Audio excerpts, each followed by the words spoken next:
పాలమూరు జిల్లా బీళ్లను ఈనాటి కూడా తడపలేదు. దాని కారణం కేవలం పాలక వర్గాల యొక్క నిర్లక్ష్యమే. ఈ పాపం ఖచ్చితంగా పాలక వర్గాలే మూట కట్టుకోవాల్సిందే. అది ఏ పార్టీ అయినా, ఏ ముఖ్యమంత్రి అయినా. పాలమూరు జిల్లా ఉసురు పోసుకుంటున్నారు తప్ప ఈ జిల్లాను ప్రచారానికి, ఈ జిల్లా కరువును ప్రచారానికి వాడుకుంటున్నారు తప్ప ఈ జిల్లా కరువును పారదోడడానికి, ప్రాజెక్టులను పూర్తి చేయడంలో కానీ, లేకపోతే ఆ నీళ్లను పద్ధతి ప్రకారం ఈ జిల్లాకు తీసుకురావడంలో కానీ పూర్తిగా విఫలం చెందిండ్రు, నిర్లక్ష్యం వహించిండ్రు. కొంతమంది ముఖ్యమంత్రులు అయితే కావాలని కుట్రపూరితంగానే పక్కనున్న రాష్ట్రాలకు నీళ్ల తరలింపు చేసి, దానికోసం ఉమ్మడి జిల్లా పాలమూరు పెండింగ్ ప్రాజెక్టుల సాధన సమితి జేఏసీ ఏది ఉందో దాని ఆధ్వర్యంలో మేము మంత్రులను కలిసినాం, ఎమ్మెల్యేలను, ఎంపీలను అందరినీ కలిసినాం. ఈ జేఏసీ తరఫున మెమోరాండాలు ఇచ్చినాం. ఆ తర్వాత జేఏసీ తరఫున మా మిత్రుడు ఆ ప్రాజెక్టుల సందర్శన చేసిండ్రు. ఇట్లా చేయడం ద్వారా ఒక కదలిక అనేది వచ్చింది.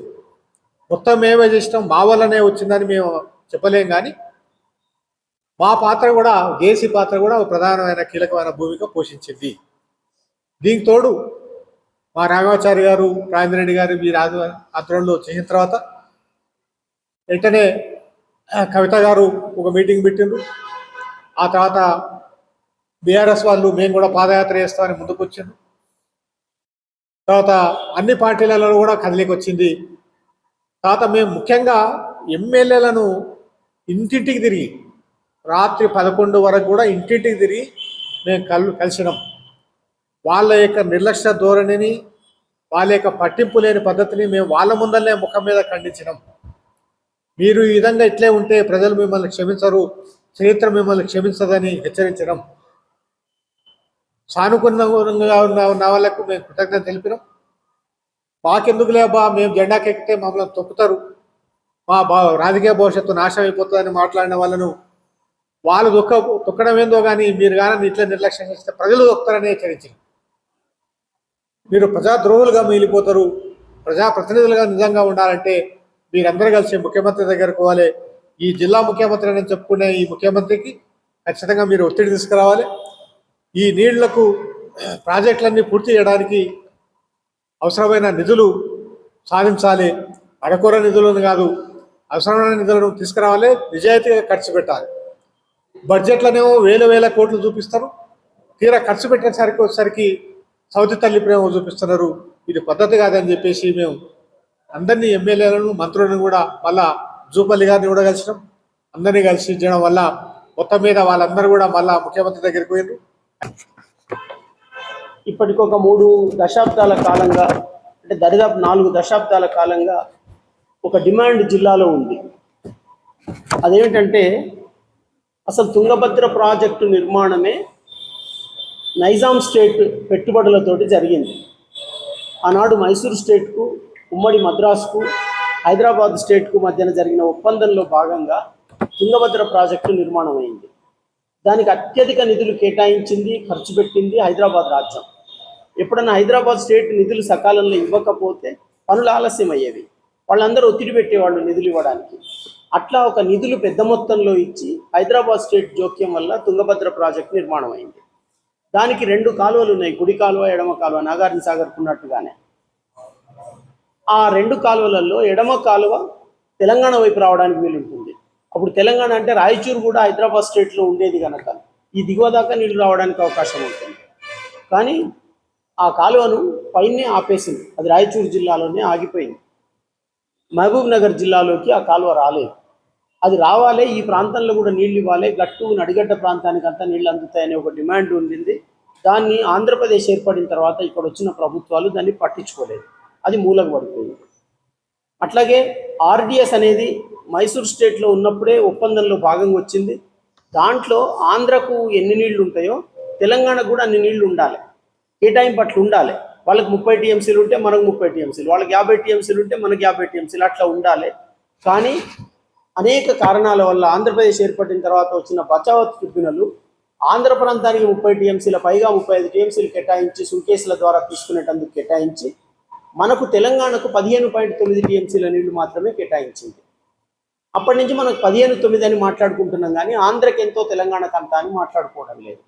ఇప్పుడు ఒక అవకాశం ఏమొచ్చిందంటే, నిన్న కర్ణాటక ప్రభుత్వానికి తెలంగాణ ప్రభుత్వానికి ఆ నీటిపారుదల మంత్రి ఈ నీటిపారుదల మంత్రి సచివాలయంలో చర్చలు జరుపుకున్నారు. ఆ చర్చలలో ఆర్డిఎస్ను ఆధునీకరించాలనేది గత 4 దశాబ్దాలుగా మనం అడుగుతున్న డిమాండ్ ఏదైతే ఉందో, సుంకేసుల బ్యారేజ్ లాగా ఆర్డిఎస్ బ్యారేజ్ కూడా కట్టాలనే డిమాండ్ చర్చకు వచ్చింది. మీరు ఎంత తొందరగా నిధులు ఇస్తే మేము అంత తొందరగా దాన్ని కట్టడానికి చర్యలు తీసుకుంటామని కర్ణాటక మంత్రి మాట్లాడినారు. అందువల్ల ఆర్డిఎస్ను ఆధునీకరించి అటు ఆంధ్రకి ఎన్ని నీళ్లు పోతున్నాయో మనకు అన్ని నీళ్లు తీసుకురావాలి. నికర జలాలు వస్తాయి. అవి ఆ నికర జలాలతోటి మనం ఆ సమాన వాటాతోటి నడిగడ్డ ప్రాంతపు అవసరాలన్నీ తీర్చుకోవచ్చు, లిఫ్ట్ చేసుకునే అవసరం లేకుండా. అంటే ఇటు తుంగభద్ర ఎడమ కాలువను తీసుకురావడం ద్వారా, ఆర్డిఎస్ను చివరిదాకా తీసుకురావడం ద్వారా మొత్తం ఉమ్మడి గద్వాల జిల్లా, అంటే గద్వాల జిల్లా పరిధి, వాళ్ళ గద్వాల జిల్లా పరిధి మొత్తం నడిగడ్డకు నీటి వసతి కలుగుతుంది. అది ఆ చర్యను వేగవంతం చేయాలని మేము డిమాండ్ చేస్తున్నాం. అట్లనే ఇంకొక విషయం కూడా కీలకంగా చర్చకు వచ్చింది. మన జిల్లాకు భీమా నది నుంచి దక్షిణం వైపు పారుతూ వచ్చి కృష్ణానదిలో కలుస్తుంది భీమా నది. ఆ భీమా నది మీద ఒక ప్రాజెక్టు కట్టాలి. అటువైపు కర్ణాటక ఉంటుంది, ఇటువైపు తెలంగాణ ఉంటుంది. ఒక బ్యారేజ్ కట్టాలనే ఒక ప్రపోజల్ చర్చకు వచ్చింది. దీని మీద దయచేసి కాస్త ప్రత్యేకమైన దృష్టి పెట్టాలని నేను మనవి చేస్తున్నా. ఆ బ్యారేజీ నిర్మాణం జరిగేది ఏమవుతుందంటే, అటు కుడివైపు కర్ణాటక ఉంటుంది, ఎడమవైపు తెలంగాణ ఉంటుంది. అంటే మహబూబ్ నగర్ జిల్లాయే ఉంటుంది. కనుక దౌలతాబాద్ చెరువు ఉంది కదా, ఇప్పుడు ఆ చెరువు కంటే ఎగువన ఒక ఉజ్జయిని బ్యారేజ్ లాగా, ఉజ్జయిని ఏమో ప్రాజెక్టు, అట్లా కాకుండా నీళ్ళలాగి వెళ్ళిపోయేటట్టు కట్టినా ఎట్ట కట్టినా మనం ఇటువైపు ఎడమ కాలువ తీసుకుంటే దౌలతాబాద్ కంటే ఎగువన, దీన్ని కొంత ఎలివేషన్ లెక్కలో చెప్పాలంటే 350 మీటర్ల దగ్గర కృష్ణానది భీమా నది కలుసుకుంటాయి. ఏ 400 పైన 450 పైన ఒక ప్రాజెక్ట్ అడ్డం వస్తే, ఇప్పుడు ఈ టేబుల్స్ ఉన్నట్టుగా ఒక బ్యారేజ్ నిర్మాణం అయితే అటు కర్ణాటక ఉంటుంది, ఇటు తెలంగాణ ఉంటుంది. ఇటు ఒక కాలువ పెట్టుకుంటే దౌలతాబాద్ కంటే ఎగువన 450-500 మీటర్ల లెవెల్లో అడ్డం మనకు నీళ్లు రావడానికి అవకాశం ఉంటుంది. అంటే గ్రావిటీ తోటే ఈ కింది దాకా నీళ్లు తీసుకపోవచ్చు, ఎత్తిపోసుకునే అవసరాలు తగ్గుతాయి. భీమా నదిలో కూడా పెద్ద ఎత్తున వరద వస్తుంది. ఆ వరద ప్రతి సంవత్సరం రాకపోవచ్చు, కానీ ఏదో ఒక సంవత్సరం తగ్గినా 2-3 సంవత్సరాలు వరుసగా వరద ఉంటుంది. వరద వచ్చినప్పుడు నింపుకోవడానికి ఇక్కడ సైడ్ మనం నీళ్లు తీసుకొని అన్ని నియోజకవర్గాలలో నీటి నిల్వ చేసుకునే రిజర్వాయర్లు కానీ చేసుకుంటే అటు నాగర్ కర్నూలు దాకా కూడా గ్రావిటీ తోటి నీళ్లు తీసుకుపోవడానికి వీలవుతుంది. దానికి కరివెన రిజర్వాయర్ కానీ, ఉదండాపూర్ రిజర్వాయర్ కానీ, ఇప్పుడు ఒట్టెం రిజర్వ్, ఇవన్నీ కూడా గ్రావిటీతో నింపుకునే అవకాశాలు వచ్చే ఇది ఉంటుంది. దాన్ని పరిశీలించాలి. ఎగువన ఆ బ్యారేజ్ కూడా కట్టాలని మేము డిమాండ్ చేస్తున్నాం. ఇక్కడనే మనం ఇంకొక విషయం కూడా చూడాలి. తాండూరు దగ్గర నుంచి, అంటే మన కొడంగల్ ఆ ప్రాంతం నుంచి అటు పారుతూ తాండూరు దగ్గర కాగ్నా అని ఒక నది పారుతుంది. దాన్ని కాగినా అంటారు, కాగ్నా అంటారు, కాకరవాణి అంటారు, రకరకాల పేర్లతో పిలుచుకుంటారు. అది భీమా నదిలో కలుస్తుంది. ఆ రెండు కలిసే ప్లేస్లో కానీ కొంచెం దిగువన కానీ మొత్తం మీద అక్కడ కట్టినట్టయితే ఈ కాగ్నా నీళ్లను, భీమా నీళ్లను మహబూబ్నగర్ గ్రావిటీతో ఉపయోగించుకోవడానికి వీలవుతుంది.